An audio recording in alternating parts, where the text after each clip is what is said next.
Hello, everyone. We're about to get started. Real excited about the Oaktown pitch competition that we about the company's about to view next. But before we get started, we'd like to introduce you to a good friend of mine and the current port commissioner, who's focused on really creating a sustainable tech community here in Oakland. And we know that's another reason why we're here at Vator today, is about empowering the Oakland community to think about more about technology innovation. So with that being said, here's Brian Parker. All right. Thank you. How's everybody doing this afternoon? I said, how's everybody doing this afternoon? We better get excited because I need you guys to cheer for these Oakland-based companies. Thank you for being here. We're really excited to have Oakland's finest here and on stage for you. As was mentioned, I am a current port commissioner, but my passion really lies around technology. I did technology for about 10 years as an investment banker. I've been CFO and Chief Operating Officer of technology companies, and I think it's like this. We've all heard the numbers all day. Last year, we got $100 million invested in venture capital financing, which is less than 1% of all the fundraising that went into Oakland.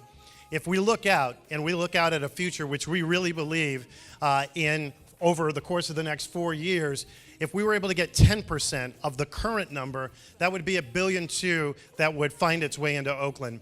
Our entire budget is $1.2 billion. So you can imagine how different this place would look. Infrastructure, jobs, technology, schools. So I thank you guys for all playing a role in this.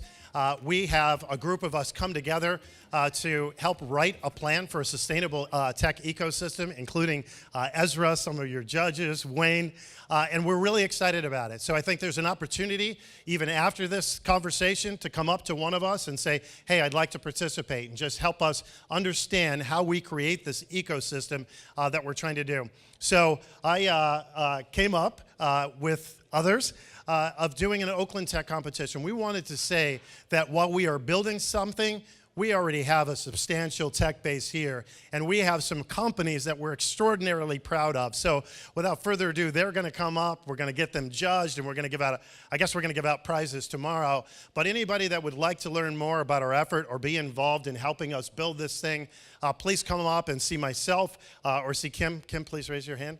All right. And Edon Katz on my team. Is he here? Right over there. You can see him as well. Edon went through and screened all the applicants for this, so please give him a hand.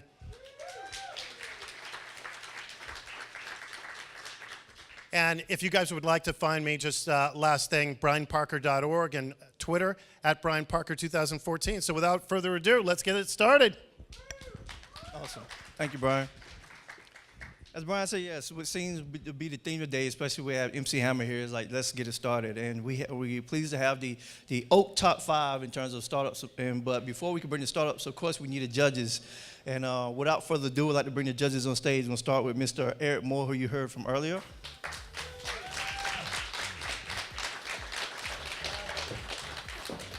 Along with Eric, we have Mr. Rick Moss. Rick from Better Ventures. And then next we have Eric Wilhelm from Instructables.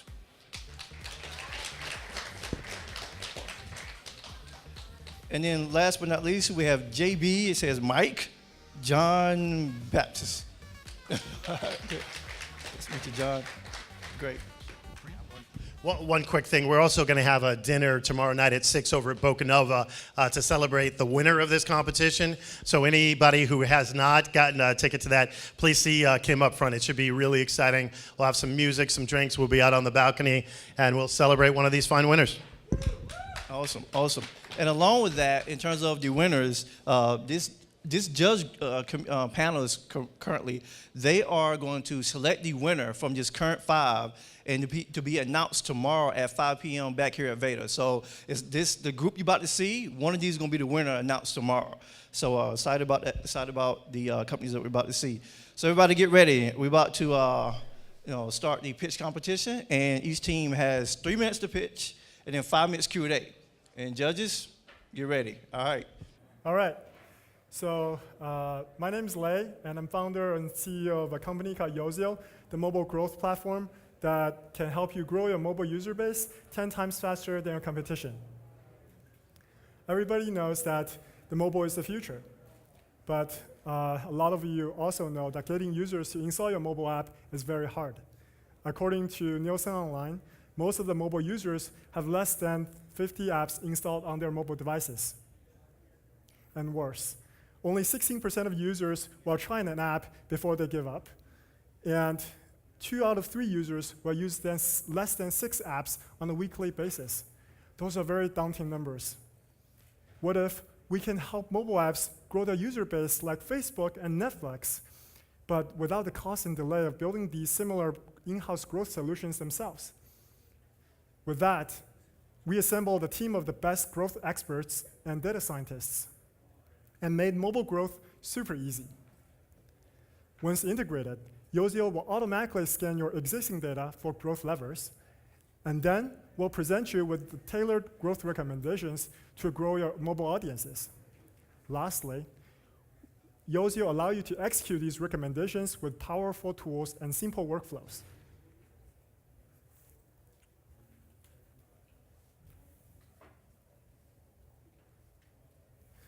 Yozio is very powerful, but it's also very easy to use and comes with beautiful user interface. Let's hear what our customer says. For Airbnb, we've already got them millions of downloads and increased their Android downloads by more than 300% in the last year. For Pinterest, we were able to help them get double their mobile downloads for their iOS devices in less than 30 days. So far, we have already saved millions of mobile marketing dollars for more than 15 enterprise clients. And Yozio has a SaaS enterprise subscription model with 2 modules available in production today and with many more to come. Yozio team has so far raised $1.6 million in funding from the top venture investors, and we have a team of 8 members and many advisors from various disciplines. Yozio is a mobile growth platform that can help you acquire users and keep them 10 times faster than your competition. Thank you.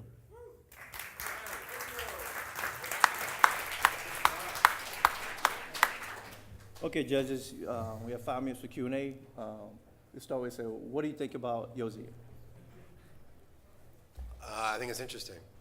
But tell me a little bit about yourself. What's your background? Sure. And why are you the right person to do this? Sure.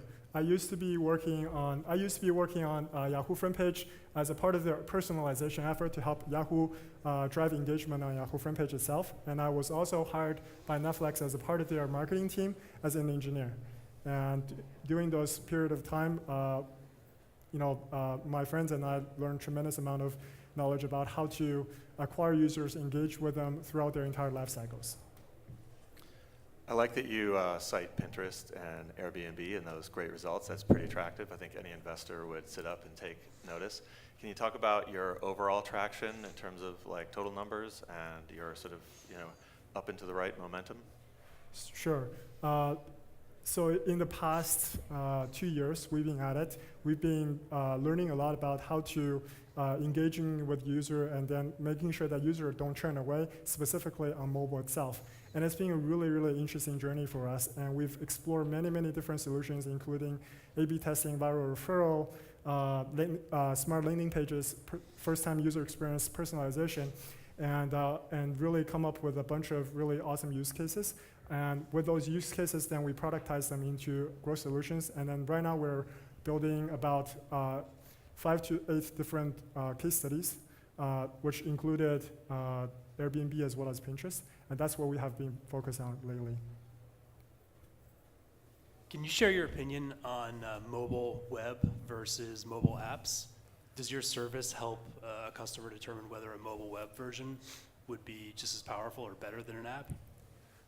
It's actually a great question. So it turns out users are during this entire user lifecycle, a user may be actually experiencing your product or service through a variety of different channels. And normally the marketers would call them omni-channel, right? And omni-channels actually also touches your user through many different devices. So whether it's mobile web or mobile app, or it's just normal email that's actually you open up on your mobile phone, those are all really, really important channels to optimize. And we can help you to do optimization from all of them. Do you see the problem as more of an analytics problem or more of a marketing problem? And why I'm asking is, most mobile developers use an analytics system like a Flurry or something else to, start to learn about the behavior. And is there an opportunity for those types of competitors to build out their feature set, or do you see it more coming from the marketing side? It's actually quite different. So normally, in terms of when you mention analytics, it's usually like basic user behavior, but with the knowledge that we have learned from Yahoo and Netflix, and as well as a lot of other companies, you can actually dig much, much deeper. So currently, like say for example, Flurry, you're able to dig out maybe 5 to 10% of user information that you can actually really utilize and feed it back to your product and services. But what we can do is we can help you dig much, much deeper. We can provide user insights that are, for example, 30 to 50% of the value from the data you currently have.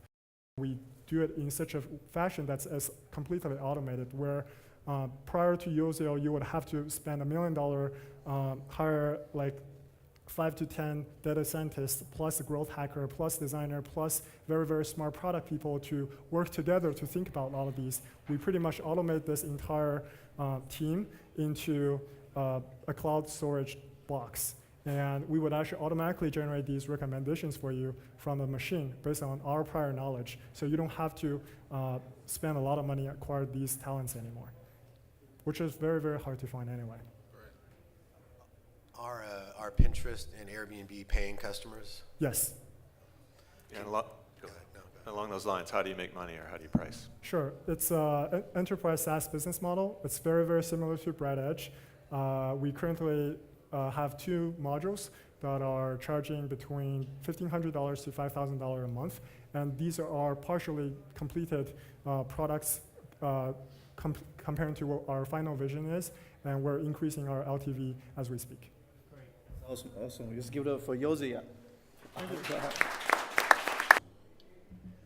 Hi, I'm Kyle, and I'm one of the co-founders of Sweetness. And I wanted to know, when the last time someone described their vacation to you, did the first thing they mention, was that their hotel room?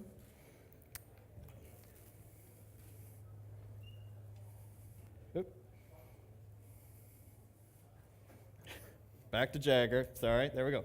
Imagine being in a hotel room so amazing you never wanted to leave. The type of suite you see in movies like The Hangover, or Rain Man, or Pretty Woman. Celebrities and high rollers, they stay in rooms like this all the time. They stay in rooms like this all the time. And why aren't you staying in the penthouse? Well, okay, keeps moving. Celebrities and high rollers stay in suites like this all the time. And why aren't you staying in the penthouse? Because most people think it's either too expensive or it's not even available to them.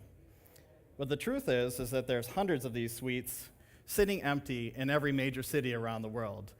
They're only occupied 20 to 30% of the time, and that's because these rooms are not available online, so most people don't even know they exist. We started Sweetness because we wanted to make your vacation more special and memorable. We can do this by getting you access to these amazing rooms. Imagine that dream vacation you've been wanting to take with your friends. What if you could stay in a 3-bedroom suite with your own limo, with your butler, and maybe your own private swimming pool? This room is available, and we are the only ones that can get it for you. Expedia, Priceline, or even the hotel's website, they don't have these rooms, and they don't make them available at all. You can download our app in the App Store today and try out our beta, and then we'll be launching our full version soon, which will have instant pricing, and that will coincide with our marketing launch. We're currently available only in Las Vegas, and we'll have New York, Miami, and Los Angeles soon. Even though our destinations are US only about half of our customers are.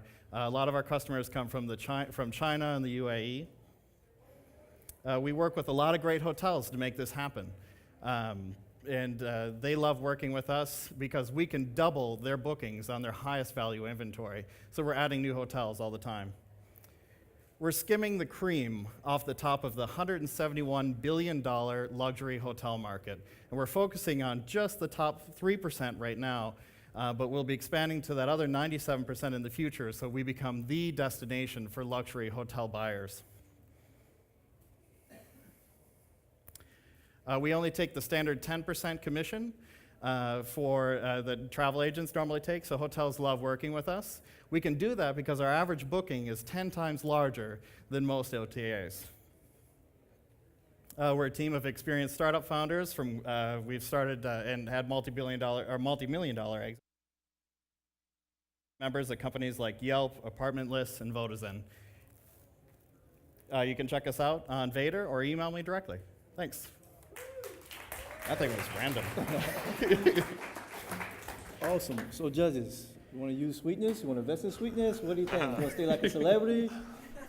We got some great rooms. Why do the hotels need your app? Why wouldn't they just upsell directly to their customers? We find it's a very similar situation that Hotel Tonight had. Hotels have had this last-minute inventory for years, but Hotel Tonight had to come in there and say, hey, there are consumers, they want these rooms, you can sell it. So we're kind of riding their sales team's coattails into these hotels and explaining, hey, you have these rooms, they're sitting there empty, they're amazing, you're losing a lot of business to Airbnb, but these rooms are available right now and people really want them. So it's kind of an education issue with the hotels that we have to let them know that they have something amazing and people want it.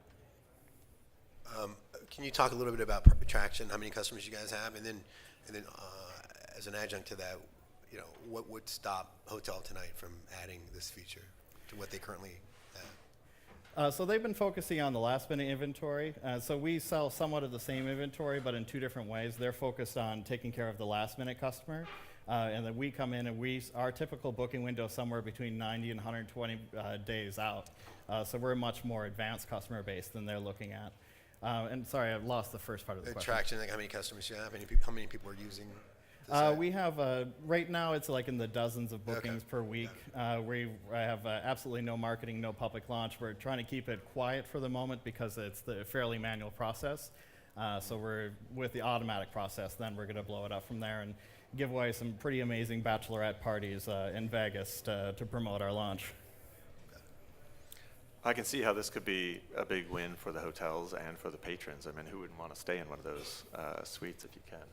How big do you think this could be? And would you go beyond suites, or where would it go? There is a kind of a cap to these amazing rooms. There's only a certain number of rooms where it has their own basketball court in there.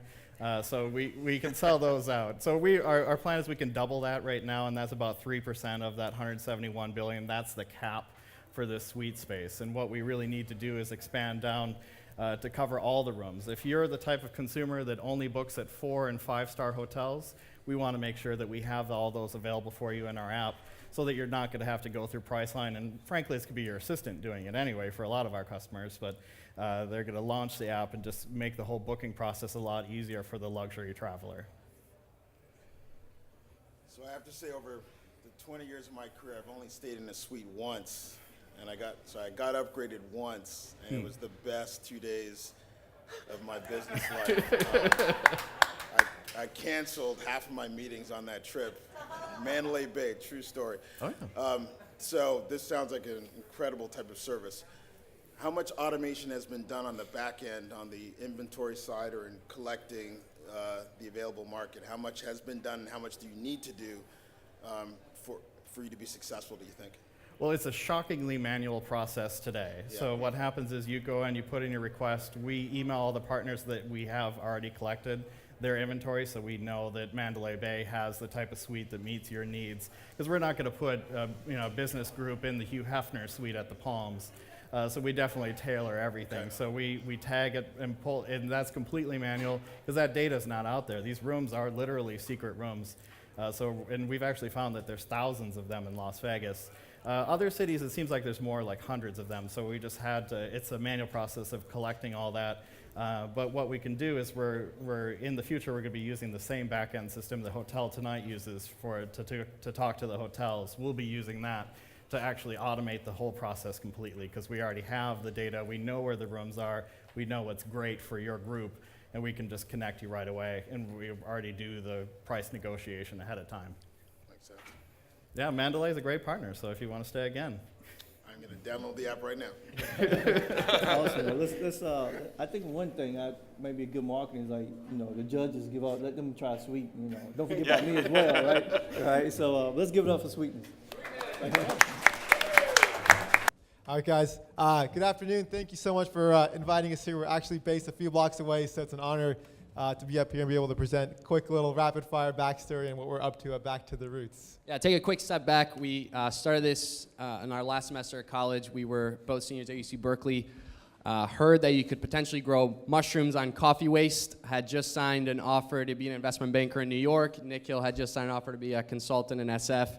Thought it was the coolest thing ever, how you could take waste, grow food. Took it back to my fraternity, grew a few buckets, walked the bucket that worked into Whole Foods. And fast forward about 3 weeks, we ended up getting a call back from Whole Foods. He said, if you figure this out, we'll blow you up in our stores. And we said, what the heck, let's give up banking and consulting, and full-time mushroom farming it is. And we spent our next, must have been 8 months, just knee-deep in coffee grounds, figuring out how to grow fresh mushrooms. And along the way, we started selling fresh mushrooms. We had a lot of our customers coming back to us and asking us, hey, that's kind of cool, but can we grow them ourselves? Can we do that at home? And ended up taking that concept and ended up, after a lot of refinement and versions of design, launched our first retail product, the Grow It at Home Mushroom Kit. It's a little brown box. You pop up with the front panel, and in 10 days, you get about 1.5 pounds of gourmet oyster mushrooms. And it's just been an incredible journey over the last year and a half, to seeing literally hundreds of thousands of mushroom farmers popping up across the country, families and kids connecting with their food. And the mushroom kits are now sold nationwide in Whole Foods, Costco, Home Depot, the Fresh Market, and Martha Stewart actually named it one of her top 10 American-made products, and it caused the president to name the company one of his champions of change. So it's been really exciting. And along the way, as we started learning so much more about growing food, we stumbled across this amazing technology, aquaponics. It was this farm that was taking fish shit, using it as fertilizer for plants. And what's cool is the plants would clean the water and bring it back down for the fish. All working together, would use half the real estate and grow twice as much food. We thought it was the most amazing thing ever. Said, let's create the smallest aquaponics system ever. And worked with industrial designers here at XIDO partners and different aquaponics experts. And this is the self-cleaning fish tank that grows food. Launched it on Kickstarter, had a $100,000 goal, ended up doing $250,000 off Kickstarter, and that allowed us to launch in retail stores. It did, yeah. We ended up with, actually just last week, the Today Show picked it up as one of their May innovation products, and it's available now actually nationwide as well in Whole Foods, Nordstrom, Petco, and Costco. So it's been fun kind of seeing these two products really pick up steam and just going back to connecting families to food again. Yeah, I think just to take an even bigger step back, what gets us up in the morning? What do we wake up to? And it's, I mean, for us, like, when you're 6, 7 years old, the first time you ride a bike, it's a moment at which you have this independence. You have this opportunity to really experience being on your own, and we want to create that for food. So for us, yes, through a little mushroom kit and a little self-cleaning fish tank, we think that we can inspire the next generation of foodies and entrepreneurs that can start asking that question, where the heck does my food come from? And honestly, we think there's no bigger question to ask than right now. You talk about health, the economy, the environment. There's nothing bigger to ask than right now than where does my food come from? And that's what we're working on, trying to create fun, delicious, sustainable products, and we're going to keep on doing it. And hope you guys have support as we continue down this journey. Thank you very much. Thank you very much. Awesome. So, great story from back from the roots, back to the roots. And judges, food is an interesting vertical. Yet to see some big major IPOs come out of the food industry, but this is a major story. So, what do you think about Back to the Roots? Yeah, so hold on a second. Fungus and fish shit. You want money, right? No, I feel like I should recuse myself because I know you guys, and I think you guys are awesome, and what you guys are building is great. But it's a product, right? So my question always is, what's next, right? So it's great now, and it's exciting, but what's the future hold, and what's kind of the blue sky kind of? I can talk about the current product extensions because we actually just, and you can, I think, touch upon the next products. In terms of one of the things for us is food accessibility and access to food across everybody. So we actually worked hand in hand with Home Depot. We're in 500 Home Depots right now. We just launched with them a mini version. So it's now retailing about $11.99. So it's actually cheaper to buy and grow fresh mushrooms on your own. And we actually are #1 edibles in their lawn and garden category and are launching in 1,000 stores. But that's kind of a short-term look at how we're innovating by extending our product line. As I think as we look to the long term, it's like how do we bring our focus around product development, which is like designing through kids' lens, sustainability, and just thoughtful design to this food space. And we kind of break it down in a category of like what does it mean to kind of re-examine food, and we break it down grow, make, and eat. There's kind of 3 categories. We started off selling literally fresh mushrooms, the eat category, if you want to call it. Last year, possibly in the grow category, a grow-at-home mushroom kit, an aqua farm that grows herbs. But we're kind of looking at the entire life cycle and just kind of seeing the ability to build a really, hopefully, powerful consumer brand that for the new generation of millennials actually speaks to and can reconnect people to food. We think it's crazy how within 2 generations, this pendulum went from, our grandparents growing their own food, making their own food, knowing exactly where it came from, to our generation having no clue where food comes from. And I think there's a whole range of products that connect people to food that fit under that grow, make, eat category. So that's kind of how we're breaking it down and have a handful of products we're working right now on with our retailers as well. It comes from the microwave. What are you talking about? Isn't it? It comes from the microwave, grocery right? store on the trucks. Can you talk about IP protection?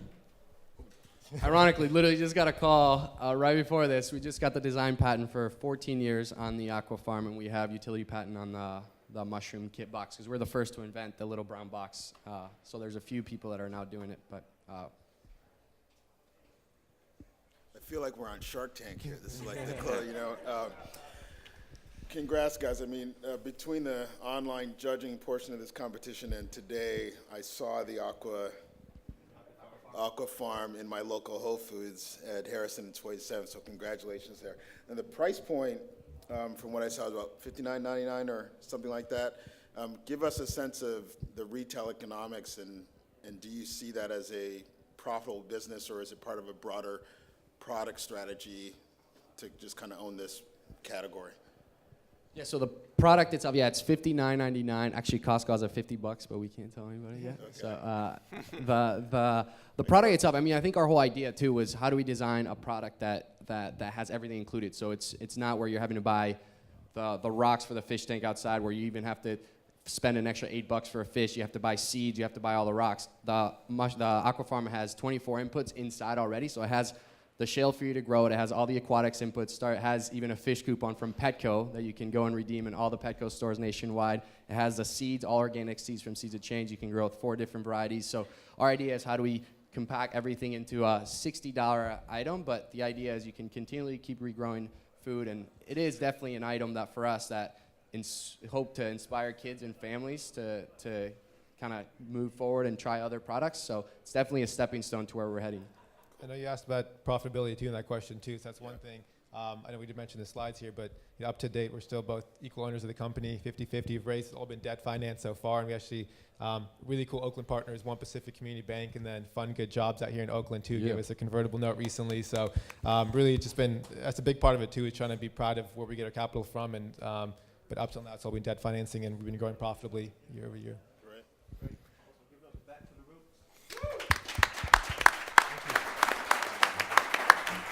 Stands for mild meat.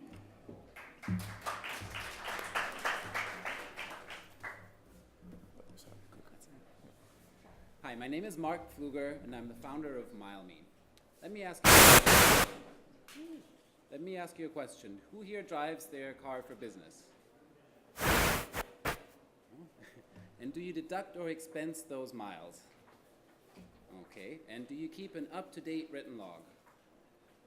Hands aren't coming up anymore. I know why. The last thing you want to do after a 70-mile drive when you get back home is take out your mileage log, and the first thing you want to do is open up a beer. And you're not alone. There's over 40 million business drivers in the US that have the same problem. So that's the problem we're solving. MileMe automates the process of logging your business miles.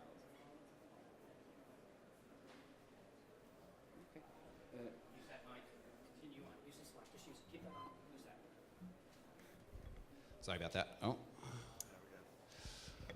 So the key issue is you don't want to remember every time you get in your car or out of your car that you have to do something. So that's the most important thing that we're doing is all your trips are automatically logged. That means you don't have to take your phone out. You don't have to press a button.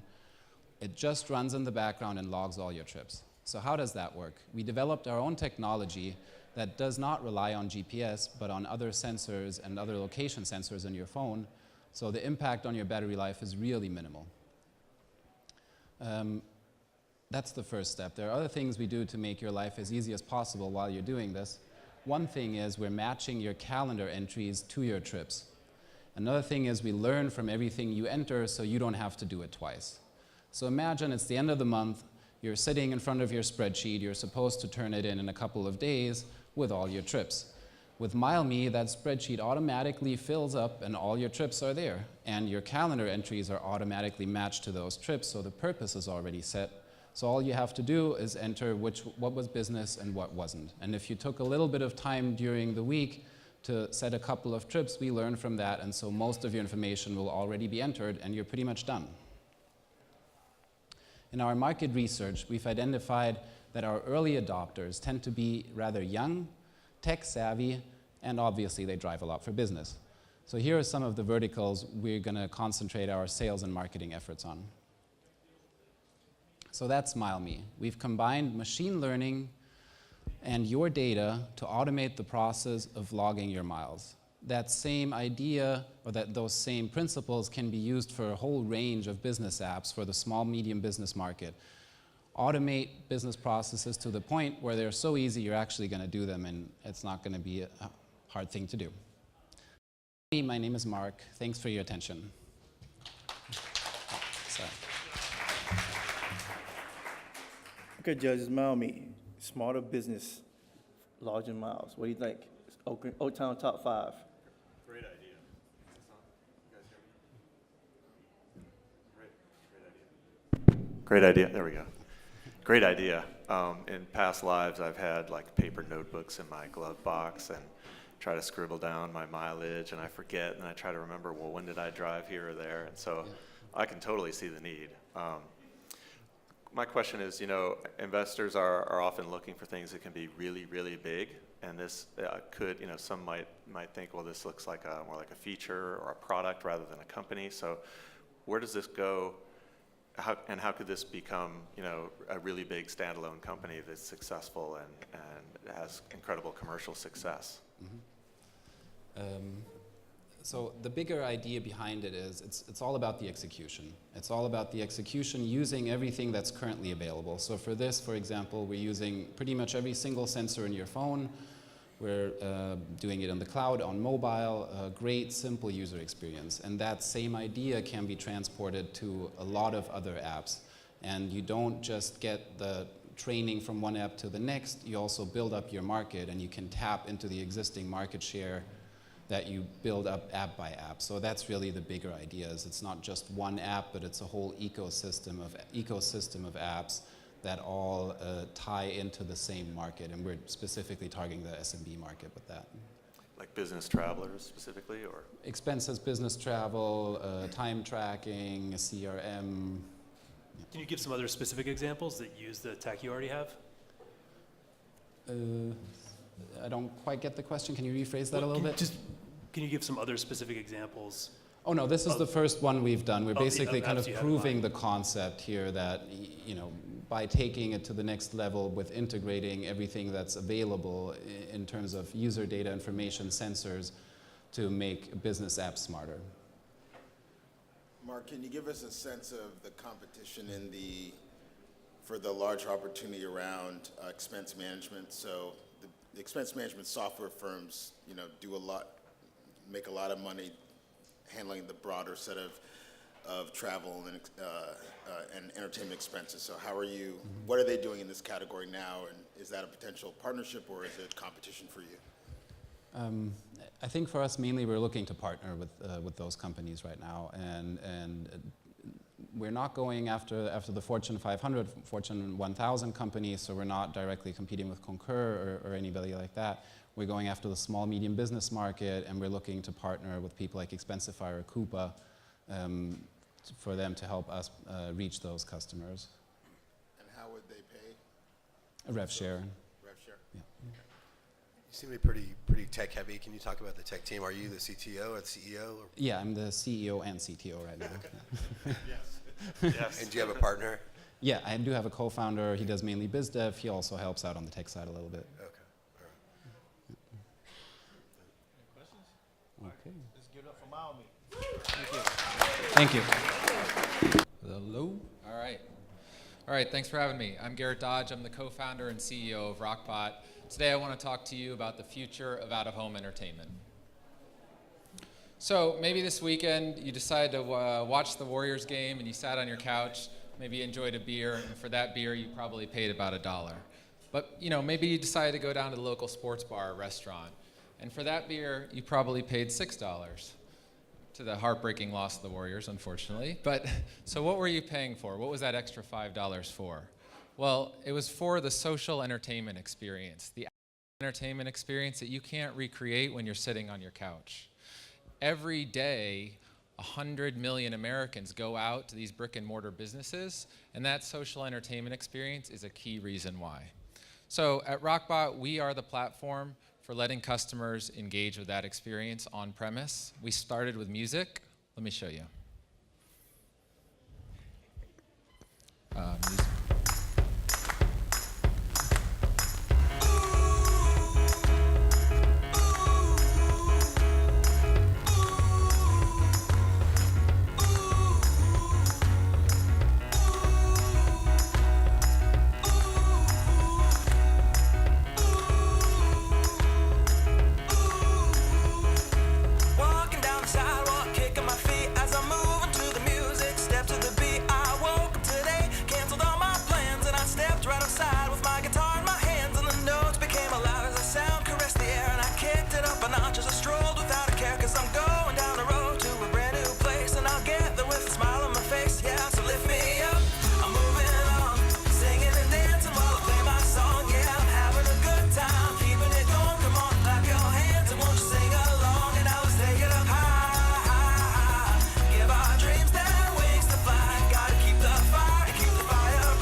So you can see we run on TVs in these businesses. We power the music. Customers use our mobile app to check in, vote on the music, request songs.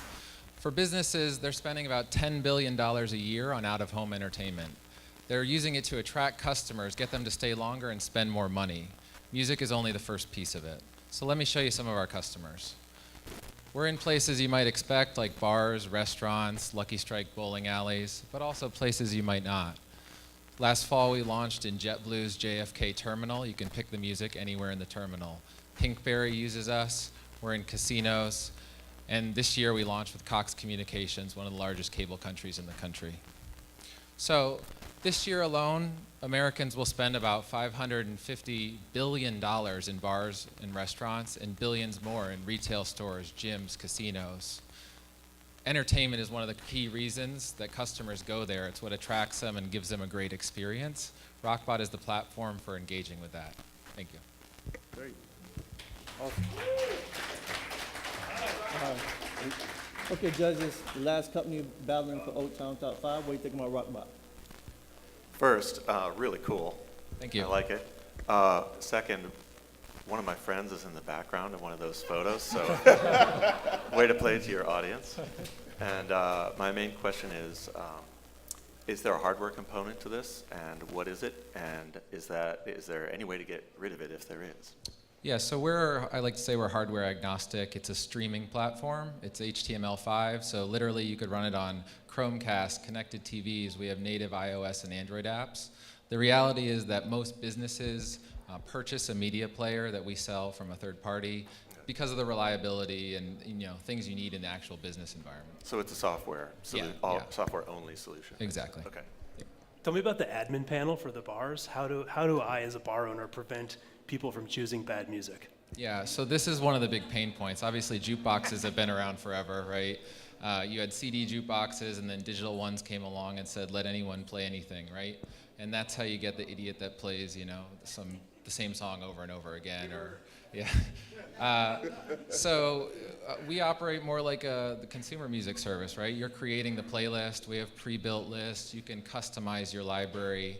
I like to call it drunk idiot proof. You're on your app, so we know who you are. You can't play the same thing over and over again. You can only play the same song, anyone in that business in certain time periods, right? So That whole thing is controlled, and the reason is the jukebox is optimized for one guy who put in $1 or $5 or $10, but there's dozens of other people in that business spending money, right? So we've optimized the system to create the best experience for everyone in there, and one of the ways is by actually limiting the music selection occasionally as opposed to letting you do whatever you want. How do you get customers, and how do you make money? Yep, so we're basically, think of us like a SaaS solution. We get inbound businesses, small businesses. You can start a trial online and be up and running in your browser right away. We get small business customers signing up every day that way. We have 3 salespeople that focus on outbound enterprise. Just to give you a sense for how much these businesses are paying, we're working with a fast food chain now that we're in a pilot with. They spend about $2 million a year on background music. They get either a CD in the mail or a satellite stream that plays over and over again until the employees want to run out the door, right? So there's already a huge market just with Muzak delivering that. And what's really happened is now there's flat screen TVs in every business, and all of us have a smartphone in our hands. So now there's an opportunity to take that music out of the background, make those TVs interactive, you know, have a whole new experience that's connecting the customers and creating that experience that you go out and spend money for. It sounds like a great product and a great need. The space is already pretty competitive with the incumbents, and then you've got also homegrown Pandora, partnering up with places like Pete's. Do you see this as the pie is just getting a lot bigger with this kind of a service, or is it really the market is what it is and you've got a newer, cooler product and you'll be able to displace some of the existing incumbents and win your fair share of from some of the new guys coming in? Yeah, so it's both. So first of all, Pandora is not licensed for business. They do have a business solution that they partner with Mood Media, also known as Muzak. So in that case, it's still just background music, right? What we do is engage customers to get you to stay longer and spend more money. We don't just play music in the background. And then in terms of the other customers that are out there, Mood Media is the largest. They're in 500,000 businesses in the US. They do about $500 million in revenue sending out those CDs or that satellite stream.